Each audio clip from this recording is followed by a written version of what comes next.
Hey guys, this is Hell Hades. This is a Raid Shadow Legends video. Guys, it's happening at last. The Freya event is live. We've got the Deck of Fate, which a lot of people were saving for. We thought it was going to be shards. It's not. It's souls. But it is also upgrading champions, which I think is a great secondary way to get points in this type of event. It's a lot of effort, but it does lead to a Freya Fate Weaver as the big prize. I will be pulling everything I own. I will get this champion and I will do a guide on this champion first thing for tomorrow, because most people don't want to do any souls today. You want to do your souls tomorrow when you're going to get points for all of the souls you're pulling during Clan v Clan. So wait and see the video before you decide what you're going to do is my suggestion. So she's got good base stats, 110 speed once she's fully leveled up, 1400 defense, and she's a defense based with a good amount of HP, so she's going to stay alive pretty damn easy. She's got an AoE A1 with a chance to provoke that goes up to 40%.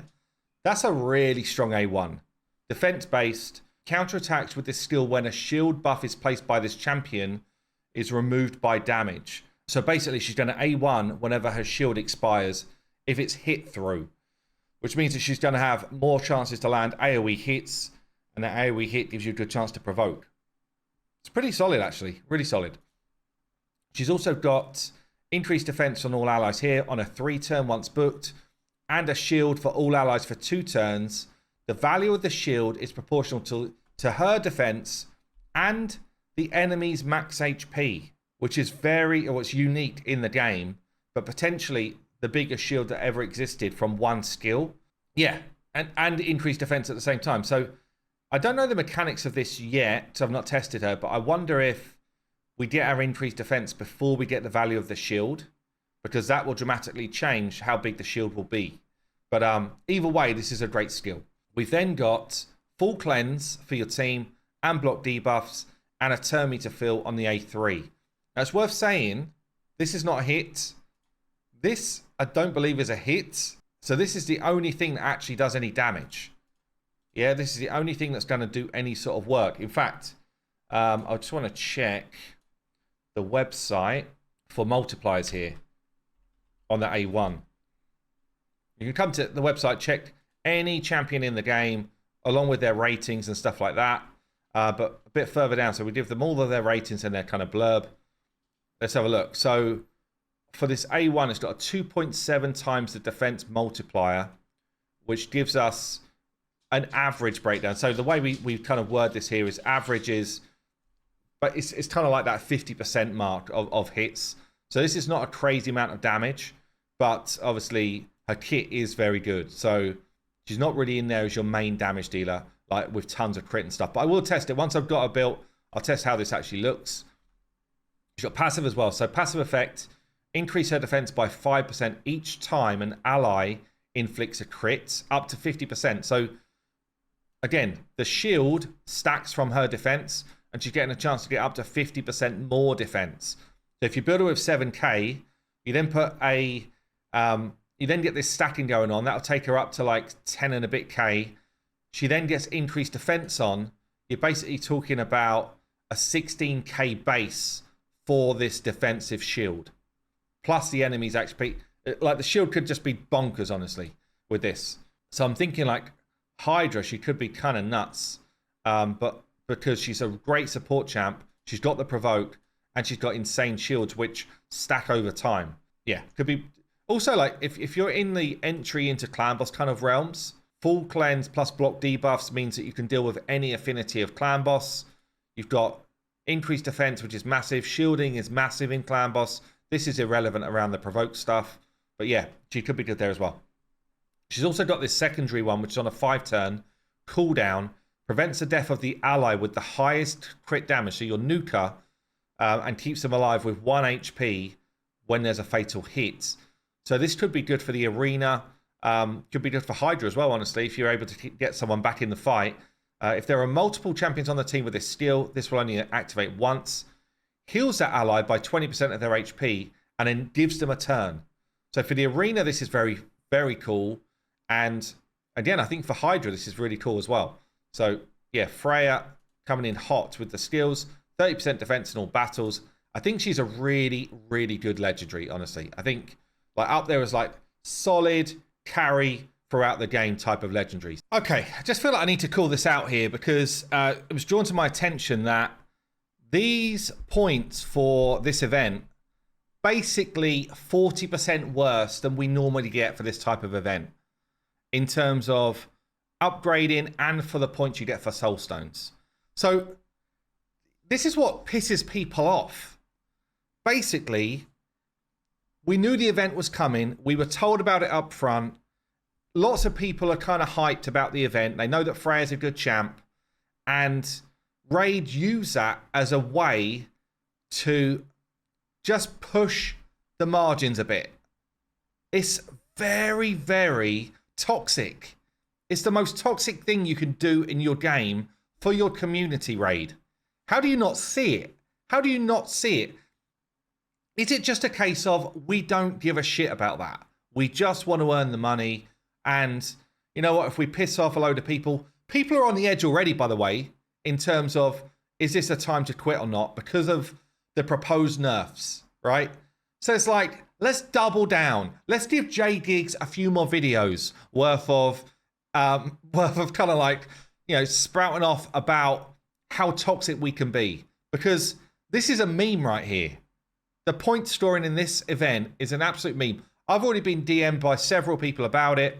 I've now seen it in the content creator chat as well. And it's just like, why? Why do you do this to your player base? Why do you have this hate relationship with your player base? It doesn't make any sense. It just doesn't make sense. You're already like grinding them down. You already earn good cash off this game. Why not try and keep your players and actually keep them in like some sort of level of positivity? It makes no sense. Look, I'm going to max this out. I'm going to max out Freya because I know a lot of people are going to want the guide for her. But make your own decisions on it. Perhaps wait until I do my video tomorrow where I play test her and see how much you actually want her on your account. But it's a pretty toxic situation. So we're going to get into it then. I'm going to pull my souls, see what I get in terms of my souls. And then we're going to do some, well, I'm not going to do it in this video, but I'm then going to use the balance to upgrade champs. And I will pull the whole deck today. Let's see how lucky I get on my deck pulls. So I've got 75 mortals. I have been farming Iron Twins. So I've actually got another 21k's worth there. Normally, I would just turn all of this stuff into essences. But for an event like today, I'm going to turn this into soul stones because obviously I want to get Freya for minimal effort. But your better way to get Freya, if you've got the resources, is the champion side of it, which I'll show you in a sec. So let's do my souls first. My wish list, I've got Teox, I've got Val, and I've got Stultus in the mix. Because I've only got 2-star Teox, and I've got 1 stars on the other 2. And then I'm looking for a 6-star Whisper to enter the church of Whisper and be in the mix there as well.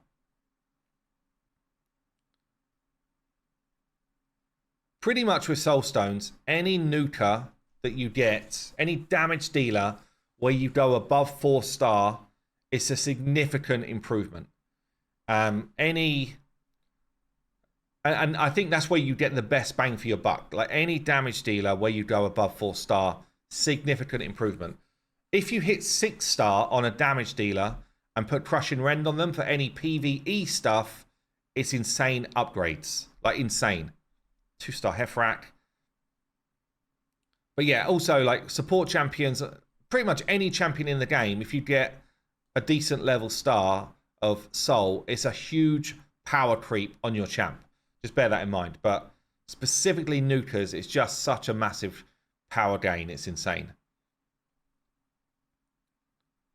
Not much going on. Let's not lie. So far, pretty trash. Normally, I save my souls for like the 2 times chance to get decent souls. Because, again, that's the best time to pull souls in the game. So if you can do all of the Freya stuff without using your souls, then, I mean, that's actually a better way of doing it. This is not the best time to pull souls, in my opinion. Sensor would be a decent one to pick up at some point.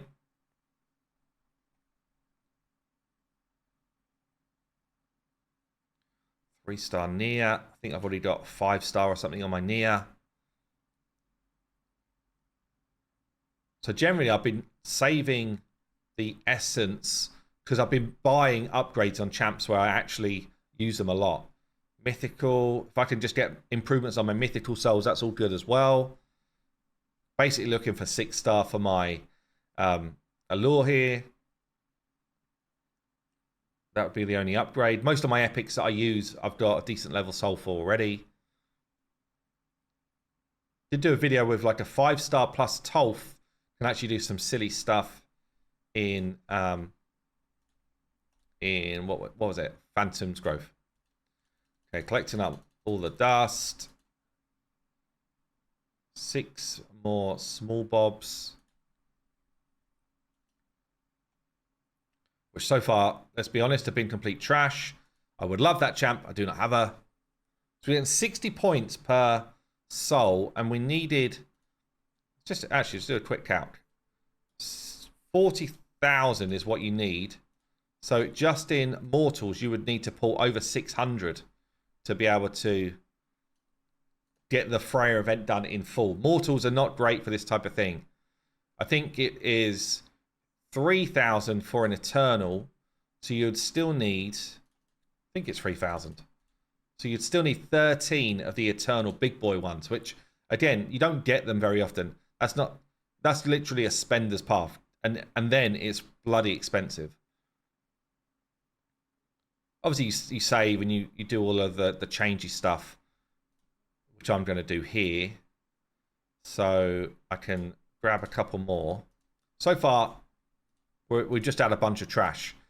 I personally, now, only use rare souls on champs you actually will use, okay? Because, so, you know, if you're an earlier game player and you get yourself like Kale ones or, you know, any of the main rares that you're using a decent amount, souls make a difference. Like, anyone that you're using in Fire Knight, getting Phantom's Touch on a soul is massive. That goes for Sintranos as well. So it's definitely worth high-level souls on rares that you use. But don't just use them on crap rares. Sell them off, get the stuff back, and then at least you get to go again. Epics kind of same thing, really. Most epics are useful to some degree in Faction Wars, but you only want to be upgrading the souls on epics of champs you're actually going to use. I don't own this dude. And legendaries, I would say, generally you keep the soul, even of champions you don't own, because, as I say, the soul is such a valuable upgrade if you pick him up. I'm even keeping a soul here on like a dupe for a champion that I want the dupe of, because that would be a massive upgrade once I pick him up or if I pick him up. The rest of these are keepers. I've already got a 6-star. Look at that. 6-star waiting here. Just need the champ. Again, with mythicals, I pretty much just keep one copy of the highest level I've got. And then I can get some more juice for this type of event. And we go with these. Okay.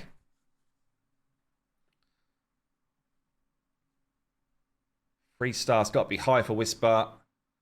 Yeah, 3-star. Don't own her. Come on, give me something decent. Suzerain 5-star. Does start to make some champions potentially interesting. 5-star Nari. Nari can't be interesting even at 5-star. Flipping heck. Suzerain and Nari. Where's my wish list? Come on.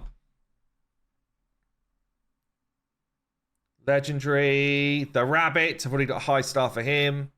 Laz, I've already got a 4, I think. Come on. Oh, man. Absolute kick in the nuts. Let's pull these last few.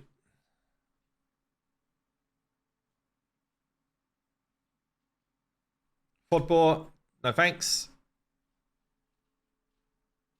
Another epic. Ah, it's brutal. 4-star Ostrox. Actually quite a good champ. That's another epic. Damn. Oh, but 6-star Whisper. We'll take it. We'll take that. Okay, that's actually big. That's actually big. So she can get her upgrade. I've already got a plus forward. Now she's going to go Giga mode. So that's actually huge for Whisper. Okay, that's nice. Anything else that I care about here? Not really. Suzerain. This is a dupe Suzerain. So I've already got a high level star for him. So that's going back in the mixer. Ah, man, that's kind of brutal. Nari, I'm just going to get rid of. Don't care about him. Sell those back off. As I say, for you, you might want to be keeping some of those stuff. And then we're going to grab 2 big boys. 3 big boys and a dream. Can we get one of these legendaries? Come on. Another epic. Cool epic, honestly. Cool epic. It's a legendary. It's Earstrid. I've already got the 5-star Earstrid from the event we did. Brutal. Brutal Raid Shadow Legends. Another legendary. Come on, last one. It's a Molly. Oh, Molly's great, but I think, I mean, it's an upgrade. It's an upgrade. Is she even worth the upgrade? Kinda. Kinda. She's pretty decent in Hydra. Oh, she's very decent in Hydra. But do I need her is the question. Oh, man. I feel like I've been sucker punched today. Rubbish. Can we get to one more pull? That is the lot. Keeping all of this. I've already got him 6-star because I couldn't do my upgrade, so he's a goner as well. Okay, we've got a couple more. The dregs of my account. Come on. It's a rare. Of course it is. A 3-star. Brutal. Okay. Come on. Come on. It's epic. It's a letdown already. Defiled Sinner. Absolute trash. Done. Done. Right. How much did I get done in this? So 32k. So I'm massively through. I'm able to flip 32 of these cards. And then I've got to make 8k up in upgrading champs. Let's see if I get... Can I get lucky with my 32k and grab Freya nice and early? 1 fragment. Interesting. I thought it was going to do something different here. So the last deck of Fate we had, you were able to lock in if you got a higher level card and get the and like lock in a definite like epic reward, which I thought was a big upgrade, honestly. It was obviously just a trial and they're not doing it again. So we're going back with the frustration of test your luck. Luck's not in, boys. Some energy. Okay, we'll take it actually. We're hitting the potlucks. There are some decent other rewards in the mix here, by the way, in terms of like the other stuff around the outside of this Freya stuff here. Another book. Okay. How many Freya fragments do I have? Nowhere near enough, I think. It doesn't feel like I've got enough. So I've done my 32 and I've got 63 fragments. I'm miles away. Absolutely miles away. Right. I need to do some champion work. And the best way to do this is, I've shown it a billion times now, is basically get your champions upgrading when they are food. I won't go through the whole spiel of it again because I literally did a video on this like last week. I'll link last week's video. Make sure you watch it if you want to try and do this event and you don't have many souls. Okay, 15 minutes later, burnt loads of my brews and stuff, and we're going to finish the event. Oh, I thought I got 3 purples in a row. That would have been a nice way to finish it. But no, there wasn't even 3 purples left. So there you go. Freya event done. It's actually kind of grindy. You don't obviously need to do it in one day. I would suggest you do most of it through Clan Big Clan to get the extra points. And I would also suggest you pull Freya during Clan Big Clan because that will give you 30,000 points. There is a reason I'm doing it today. And that's because my clan does not want to do well tomorrow. In Weight Shadow Legends, there's no personal rewards, and we don't want to get a really high score. So it's a crazy game that we play right now. But there you go, Freya Fate Weaver on the account. I will test her out tomorrow and drop a juicy video for you guys to see what she's actually like in gameplay. Until then, I'll see you later.